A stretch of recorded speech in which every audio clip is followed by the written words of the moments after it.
Ah, customer.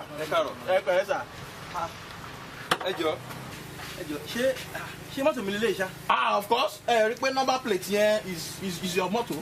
Ah, yes, sir. Number is your car. Kilo ṣẹlẹ̀, wiper mo ní kẹ́ ṣe fún mi pé 20 lórí. Ah, mo understand pé ma wà confused. Sherry, my own style of mechanics so different gan. There's a connection between the engine and the wiper. They call it the connecting rod of destiny. One man cylinder ara wọn. Sherry, bá mi tá bá fẹ́ tú master brake, mo lè kọ́kọ́ yọ boot àbí bonnet dànù. Gbogbo ẹ̀ ló connect sa.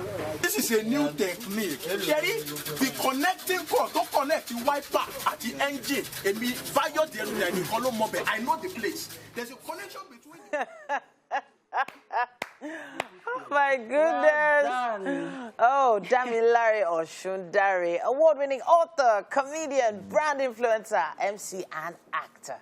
He has built a stellar brand as one of the leading voices of personal transformation in Africa, popularly known as Asiri. Yeah, Damilare, really sought after, highly sought after, and he's often described as the mystery man for his unusual ability to unravel uncommon insights for successful living. Welcome back to the show. Looking at your bio or reading through your bio, you don't sound like a comedian. You sound like a life coach. Yeah, so I believe there was some kind of evolution. You need to touch on that. Yeah. Yes, because even when I was looking at that video that brought me in, I was all like, nah, God, you know, see my head. Like, yeah, for me, it was, you know, it got to a point where I knew that comedy brought in audience. Then I had that feeling like there's more I can give these people more than comedy. So it was at that point I knew comedy was a leverage that I need to like Leverage on the attention. You know, attention is expensive. Of course. So when you have the attention, it's now what you put in front of it that matters. So that was how I evolved into, because that part of me has been before. But you know, people don't really listen to you until. Yeah.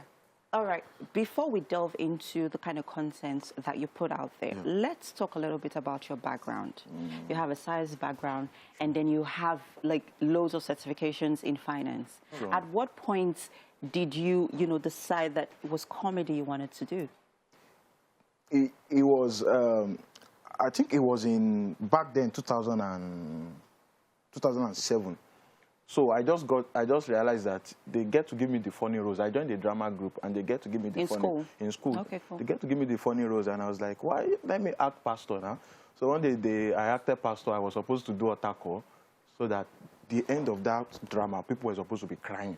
So I was the one that it was a disaster. So as I was doing a taco, people were laughing. and that was it. It was so I started thinking that what's going on. So when I finally entered OAU, and then I just realized that once people return from lectures, they gather around my bunk and they just want to listen to me. They start whining me so that I can talk. And people started laughing. So I realized that, okay, I think there's something about comedy for me. And that was how it all started. And wow. I find that fascinating. I find it fascinating. But, you know, it's not every comedian that can, in quote, speak. So you've found yourself as a speaker, and also there's author in your bio. You need to touch on how that happened. Yeah, you know, writing for me, my mom of blessed memory, I will give her that credit. You know, when I was in GSS1, she was doing her second degree in DESO. So as an inquisitive young boy, I will be picking up literatures, the likes of Oliver Twist, Charles Dickens, Animal Farm, George Orwell, Oracle of King Godopot. So as a GSS1 boy, I was helping her to do her assignment. Wow. So that was how I just got interested in writing. You know, reading those books, like, it registered something in my head. So over time, I love to write. So I still have several memos. Like, if you check my notepad, I have so many unpublished write-ups that I've not. So writing for me, even when I started comedy, those that knew me back then in OAU, I used to read my jokes like I'm casting news. Interesting. So I write them down, I pause. So it was over the years when I now started watching Night of 1,000 Laughs that I now started adapting to stand-up. Okay. My initial style was writing and reading it. All right. Now let's talk about content.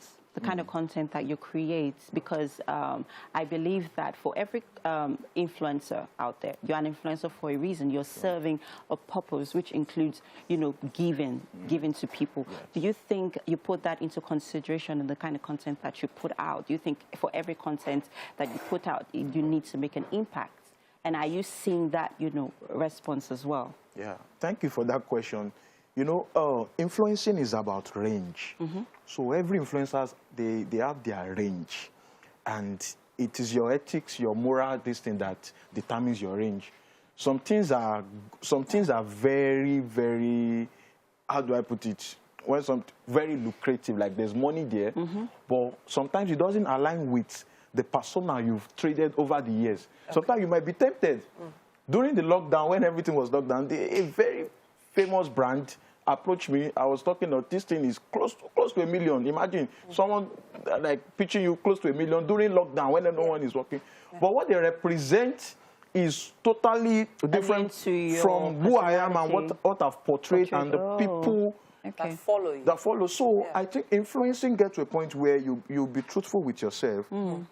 Some things are funny, they will fly, but the moral undertone, it leaves contradicts who you are. It leaves some residue. So it's not left to you to sacrifice. At times you sacrifice numbers.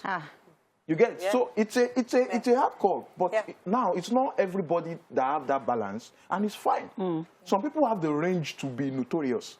Some people have notoriety value, meaning that they can do some things without backlash. Some people don't have it.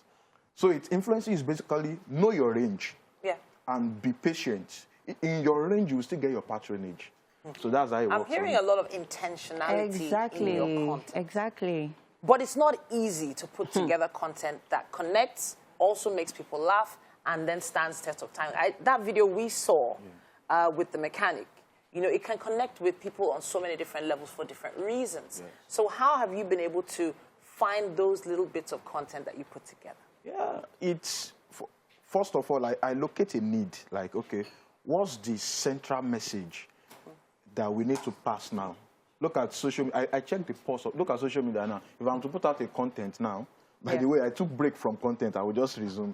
So I took break. If you notice, in the last couple of months, I've not dropped anything. So, okay, what's the central message? Okay, I think there's a lot of toxicity on the social media space now. People don't have cheap pill again. So if I have to put out a content now, that's what it will address. Like, okay, how do we dose the tension? People are now too bitter. So for me, I locate, okay, what is the message of the season? Okay, so how do we now put it together? So how do we not make it boring? And in the process, we don't lose the message. So it's a whole lot of... it's a process. It's a process. Nice. By the end of the day, you watch it. Okay, but before we move over to the kitchen, I would like us to watch your video. When we come back, I would like to know, are you making money? That's the question. Well, quickly, let's watch this. Don't malandu the man of God. My name is Prophet Isaiah. I didn't say Isaiah. Isaiah. So what's the problem? And I'm the mouthpiece of the Almighty God. And tell me, can I kidnap 2 minutes of your time? Maberu, don't fear. I need to see you. Do you know me? No. Do I know you? No. Do we know we? Have I met you Can before? you say what you have to say? I don't have all the time. Listen to what the Spirit is telling to the church. If you go ahead and marry that guy, are you telling budget? I've been with this guy for 6 good years. Just consider that 6 years as years of IT, industrial training. So maybe you should obey him. Obey him? Yeah, like obey what he said. You should break him. He's the man of God. What does that even mean? He's the man of God that said it. It's the man of God that said it, baby. Shut your mouth. It's only break up, baby. No, we're not breaking up. You can't even break down.